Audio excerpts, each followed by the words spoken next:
Hi, it's Summer, and today I'm going to show you all of the books that I've purchased or received in the first half of the year. In my old book hauls, I used to have like 30 plus books every single month, and I've just gotten to the point where I'm trying to be more purposeful about the books that I'm buying. So I do have a pretty big stack of books to show you today, but I am proud of myself that like normally this would have been a month book haul, and this is a book haul from like the last 7 months. So I'm feeling pretty good about it. This is my most recent purchase, and it's Hidden Pictures by Jason Rekulak. All I know is that this is a thriller involving a kid, and the kid draws pictures and they progressively get creepier as the story goes on. Next, I have Sibyline Maynette's art book. When she announced this, I knew that I had to get it. I've been following her art on Instagram for years now, and I just love her paintings. This is basically just a book about her art process. Next, I have two books that my cousin Allie got me for my birthday. I have Kingdom of the Wicked and Kingdom of the Cursed by Carrie Maniscalco. This is a series about twin witches in Italy that get wrapped up in a string of murders that start to happen, and there's also princes from hell that come into the story too.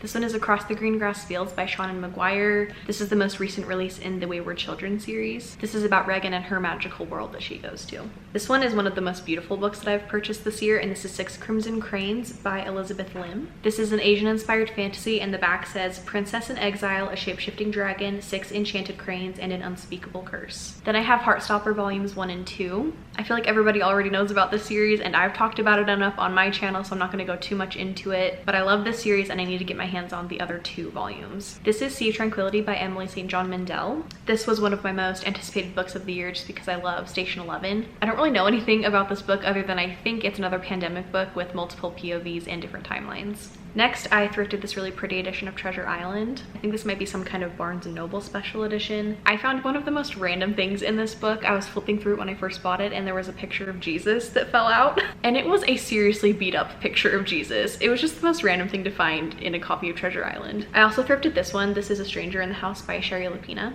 I don't know anything about this book other than what the title tells us, but I've heard good things about Sherry Lapina. This is A Magic Steeped in Poison by Judy Island. This also has just a really beautiful cover. This is an Asian-inspired fantasy where the magic system revolves around tea, and there's also a competition. This one is another thrifted book, and it's My Absolute Darling by Gabrielle Talent. I don't know anything about this, but on Goodreads it said it was like thriller, coming of age, and historical fiction, so that kind of gives me the same vibes as Where the Crawdads Sing, so I think that I will like this one. This one is Convenience Store Woman by Sayaka Murata. This is about Kiko, who has worked at the same convenience store for 18 years, and her friends and family are starting to kind of pressure her into either getting a different job or settling down, getting married, and having kids. And the back says, but Kiko knows what makes her happy, and she's not going to let anyone take her away from her convenience store. And then I have 2 books from Roxane Gay. Both of these I thrifted, which I was very happy about. Hunger is nonfiction about Roxane's experience with being a bigger person in society and how people treat her because of that, and also her experience with sexual assault. And then Difficult Women, I'm pretty sure, is fiction, and it follows a bunch of different women, and I think that it has feminist themes throughout it.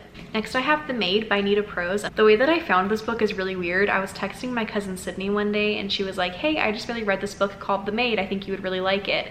And then the next day I found it when I was thrifting, so I was like, okay, I obviously need to get it. I think this is a mystery thriller, and it says, a dead body is one mess she can't clean up on her own. These next 2 were also kind of a weird thrift find. I literally found these within like a couple of days of each other. This is My Life in France by Julia Child, and Julie and Juliet by Julie Powell. So this is nonfiction about Julia Child, and this is the book that the movie Julie and Julia is based off of. So I just thought it was super weird to find these within a couple of days of each other at different thrift stores. I know it's not actually important to tell you whether these books were thrifted or not, but I'm just like very proud of some of these that I thrifted. So I just had to brag a little bit, you know. This one is Secrets of the Great Pyramid by Peter Tompkins. This is one that I'm not going to actually sit down and like read all the way through. I just kind of got it to flip through because I really love ancient Egypt, and there were some cool kind of like vintage pictures in here. Like this one.